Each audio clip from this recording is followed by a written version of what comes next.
The thrilling story begins in a city where everyone is living their normal lives.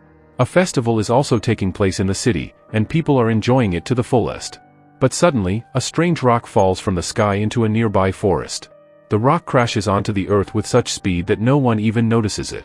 However, something unusual starts emerging from the meteor. It contains a sticky, mysterious substance. What could this terrifying thing be? We will find out soon.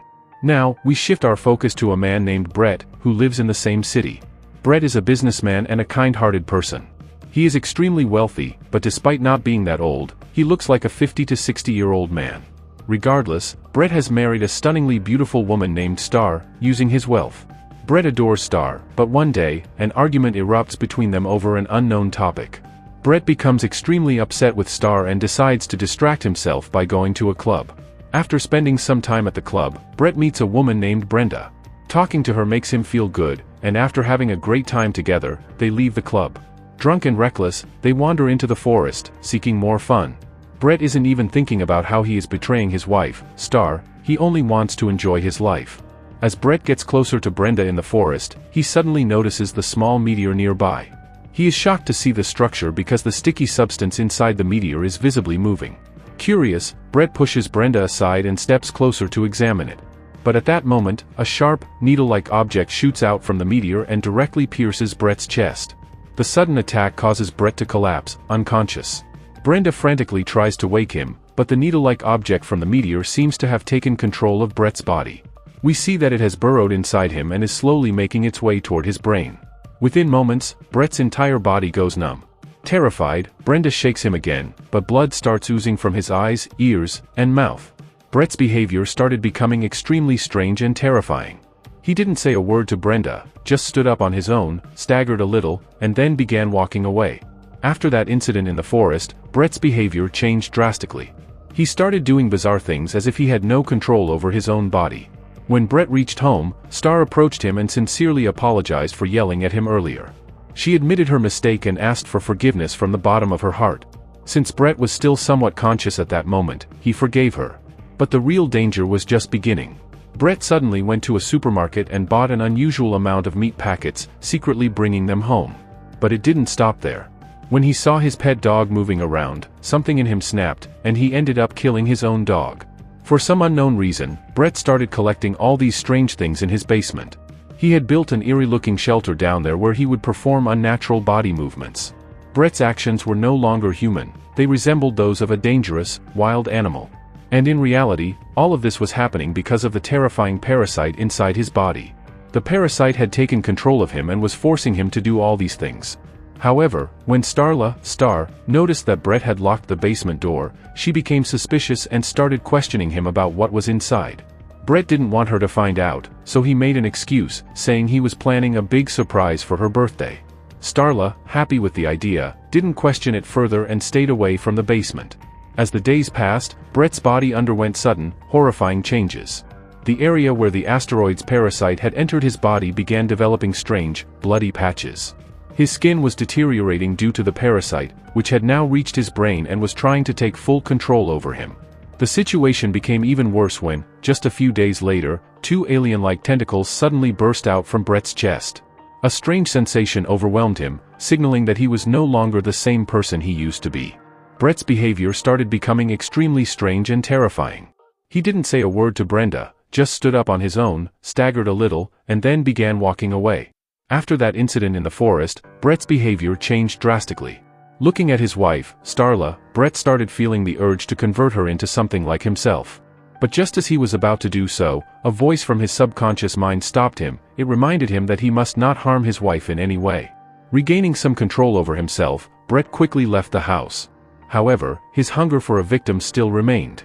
So, instead of attacking Starla, Brett set out to find someone else.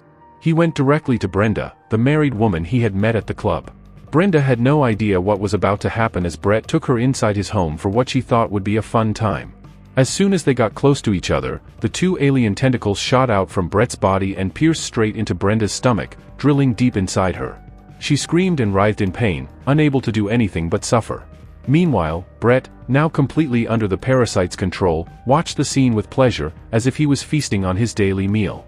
Just like that, he infected Brenda, turning her into a creature like himself. A few days later, the changes in Brett's body became even more severe. He no longer looked human.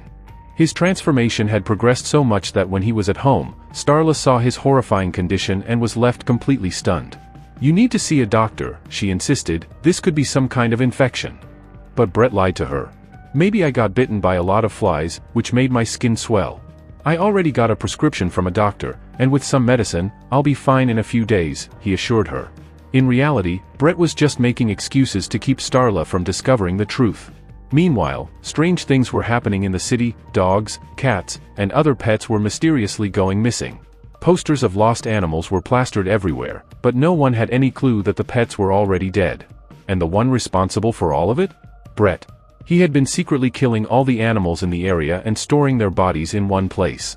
But the most disturbing part? Brett wasn't eating them himself. He was collecting them for Brenda. Because on the night Brett had impaled Brenda with his tentacles, something horrifying had begun. At that moment, the parasite inside Brett's body had already planted many tiny eggs inside Brenda. In just a short time, Brenda would give birth to these parasites, who would then spread and control more people. That's why Brett had been hiding Brenda in his basement, so she could stay there and nurture the parasite offspring. The meat and dead animal bodies that Brett had been collecting from the supermarket were all being consumed by Brenda. She needed the nourishment to grow stronger and to ensure that the parasite offspring developed properly. Brenda, now completely infected, had become so ravenous that she was devouring meat non-stop. Like a parasite-infected father, Brett was taking care of all her needs. Meanwhile, the increasing cases of missing animals had caught the police's attention. Officers had started patrolling the area, keeping a close watch. They also discovered that Brenda had not been seen for the past 2 to 3 days. Suspicious, some officers arrived at Brenda's home to question the neighbors. The police soon reached Starla and began interrogating her. But Starla had no clue about the horrifying truth, that she had been living with a parasitic alien disguised as her husband for days. However, since the police couldn't gather any useful information, they informed Starla and left. But this conversation planted a seed of doubt in Starla's mind about her husband, Brett. As soon as she stepped back inside the house, she glanced out the window, and what she saw sent shivers down her spine. Brett was standing outside. But he no longer looked human. His body had transformed into something monstrous, something unnatural. His form was grotesque and terrifying. Horrified, Starla immediately called the police and begged them for help. Her call connected, but before she could say much, Brett, now more parasite than human, smashed through the window and grabbed her. At this point, Brett was completely out of control. The parasite had taken over his mind. He was ready to harm his own wife. But just in time, several police officers arrived at the scene. They fired their guns at Brett, trying to stop him. However, Brett, now fully transformed into a parasitic alien, was incredibly fast and agile. He dodged the bullets with ease, using his unnatural reflexes to evade the officers. Before they could capture him, Brett managed to escape, disappearing into the darkness. The police were completely shocked, wondering what had happened to Brad and how he had disappeared in such a short time. However, by now, the police had a strong suspicion that Brad was their main suspect. They realized that if they caught him, all the missing persons and animal cases could be solved. Thus, the police team intensified their investigation. A police officer named Michael took charge of the case, leading his team in uncovering information about the locations where Brad had previously kidnapped animals and transformed several people into beings like himself. After analyzing the reports of these attacks, Michael and his team noticed a pattern. Based on this, Michael predicted that Brad would attack a man named Ben that night. Ben lived near the area where the previous incidents had occurred. He had a small family consisting of his wife and 3 daughters, making them likely targets for Brad. With this suspicion in mind, Michael and a few officers positioned themselves near Ben's house to keep watch. They patiently waited for Brad to appear so they could capture him. Hours passed, but there was no sign of him. But suddenly, movement was detected in the jungle. The rustling noise grew louder, and soon, a terrifying figure emerged. It was none other than Brad. However, he was no longer human. His entire body had transformed into a monstrous alien parasite hybrid. Brad looked so horrifying that even the trained police officers hesitated to approach him. His skin had completely changed, and his hands and feet had turned into massive, writhing tentacles. The deadly parasite inside him had almost taken full control of his body, and now, Brad was unlikely to spare anyone who crossed his path. Realizing the threat, Michael and his team immediately opened fire, hoping that continuous gunshots would take Brad down. However, they were gravely mistaken. One police officer stepped closer, attempting to shoot at Brad from a better angle. But before he could react, Brad launched one of his enormous tentacles at lightning speed, piercing straight through the officer's body. The attack was so swift and precise that the officer's body was instantly torn in two, killing him on the spot. Michael and the rest of the team were left in utter shock, witnessing the brutality of the transformed Brad. Meanwhile, Brad, now completely controlled by the parasite, used his powerful tentacles to leap away and escape into the jungle. He moved with terrifying agility, heading straight toward his hidden underground basement, a place that held even more horrifying secrets. The other police officers also chased Brad and entered the basement. The moment they stepped inside, they were completely shocked by what they saw. Brenda was there, but her size had grown significantly. Michael and his team couldn't comprehend how Brenda had changed so drastically. The truth was horrifying. Her body was hosting countless parasitic alien offspring, feeding them by consuming large amounts of dead bodies and raw meat. Even after all that, she was still starving. Starla had also entered the basement along with Michael and the rest of the officers. But before anyone could react, something horrifying happened. Brenda's enormous, swollen body suddenly exploded. In an instant, thousands upon thousands of tiny parasitic alien creatures spilled out of her body, flooding the room.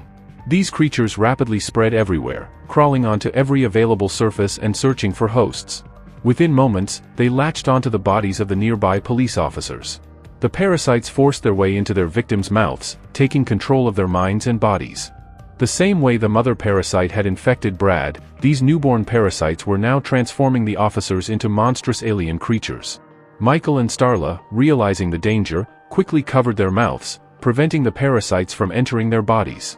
They barely managed to evade the onslaught as the tiny creatures scattered in all directions, some burrowing into the ground, others vanishing into the shadows in search of new hosts. Meanwhile, some of the parasites made their way to Ben's house, where his entire family was still unaware of the horror unfolding nearby. The creatures crawled inside their mouths, taking control of their bodies, except for Ben's eldest daughter, Callie. As the parasites tried to invade Callie, she instinctively fought back, pulling them out of her mouth and flinging them away. Though she managed to save herself, a small amount of the parasite's blood mixed with her own. This unintentional fusion triggered something strange. Callie suddenly began experiencing visions. In these visions, she saw the true nature of the parasites, their alien species, their terrifying origins, and how they traveled from world to world, infecting and taking control of any living being they encountered. And worst of all, Callie discovered why these creatures had come to Earth. When she finally stepped outside, her entire family had already been infected. Their eyes glowed with an unnatural, eerie light as they slowly turned toward her, no longer human. Even though the tiny alien parasites were still attacking Callie, she somehow managed to escape and ran toward Officer Michael. Seeing the danger, Michael quickly took Callie to a safer place. Meanwhile, the parasites continued to invade human bodies, controlling them like zombies. Infected people in the city were now multiplying at an alarming rate, spreading chaos and destruction everywhere. The horrifying truth was that all these parasites were connected to Brad.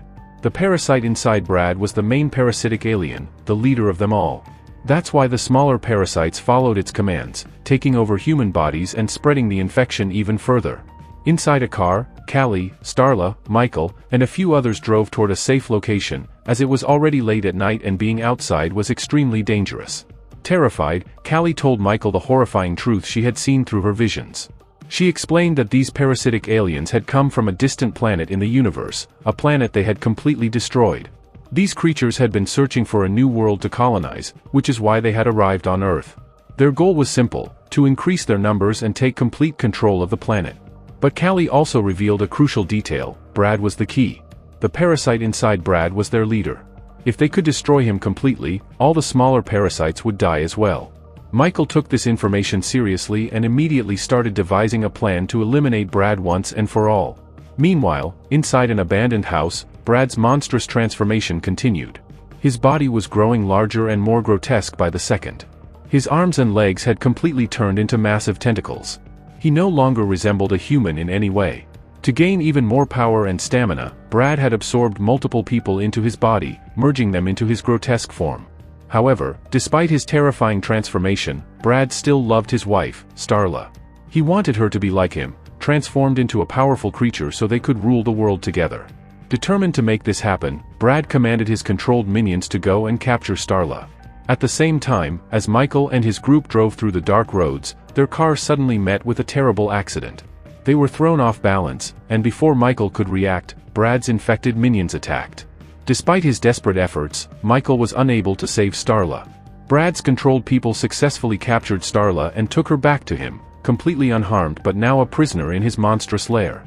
The infected people cleaned Starla's body and dressed her in fresh clothes while she remained unconscious. When she finally woke up, she found herself inside a house, dressed in a new outfit by someone unknown. Completely confused, Starla quickly got up and started moving toward the lower floor of the house. The moment she reached downstairs, she saw that all the parasite-infected people were calling her name in unison. Soon, she realized the horrifying truth: Brad was forcing them to do this. He wanted her for himself. He intended to absorb Starla into his grotesque, monstrous body. Summoning all her courage, Starla moved toward the far end of the house, where she finally saw Brad. He was no longer human. The parasite had transformed him into a terrifying, massive creature. His size had grown so much that his enormous tentacles covered more than half of the house. Worse, Starla could see multiple human bodies fused into Brad's form, people he had absorbed to increase his power and size. At that moment, Callie's words echoed in Starla's mind: if we manage to kill Brad, all the smaller parasitic aliens will die too. Determined, Starla quickly ran into a room and found a sharp object hidden behind a door. Her plan was simple: she would use the sharp object to attack Brad's brain and end everything. Mustering all her courage, Starla stepped toward Brad. But before she could get close, Brad's massive tentacle wrapped around her body, lifting her off the ground. Slowly, he began pulling her toward himself, ready to absorb her completely. Thinking fast, Starla decided to trick him. She spoke in a gentle, loving voice, telling him that she was ready to stay with him forever. Brad, believing her words, loosened his grip and brought her even closer, overwhelmed with joy. That's when Starla seized the moment. In an instant, she pulled out the sharp object and stabbed Brad's brain with full force. But to her shock, nothing happened. Brad had become so powerful after absorbing multiple people that even a direct attack on his brain didn't affect him. Furious, Brad swung one of his massive tentacles and flung Starla across the room. Now, determined to destroy her, he prepared for another devastating attack. Starla, injured and helpless, struggled to find a way to survive. She had no idea what to do next. But just in time, Michael and Callie arrived. Michael had a grenade bomb, his last hope to destroy Brad. But before he could activate and throw it, Brad swung one of his massive tentacles, hurling Michael across the room. The grenade slipped from his grip, rolling away, and the detonation failed. Now, Brad unleashed his deadly, razor-sharp tentacles directly at Michael. One tentacle pierced into Michael's body, but the other one, just before it could strike, was caught by Michael's firm grip. Brad could only take full control over a person if both tentacles penetrated their body. Since only one had entered, Michael fought desperately to resist Brad's influence. With every ounce of strength left in him, Michael redirected Brad's second tentacle toward a nearby broken gas pipe. The moment the tentacle entered, toxic gas began flooding into Brad's body. His grotesque form started swelling unnaturally as the poison spread inside him. Seeing the opportunity, Starla grabbed Michael's fallen gun. Without hesitation, she fired multiple rounds directly into Brad's bloated body. The impact triggered a violent chain reaction. A massive explosion erupted, tearing Brad's entire monstrous form into shreds. The leader parasite inside his brain, the true source of the infestation, was completely annihilated in the blast. And with its destruction, all the infected people across the city were instantly freed from the parasite's control. The nightmare was over. Earth had narrowly escaped a catastrophic invasion. And just like that, our story comes to an end.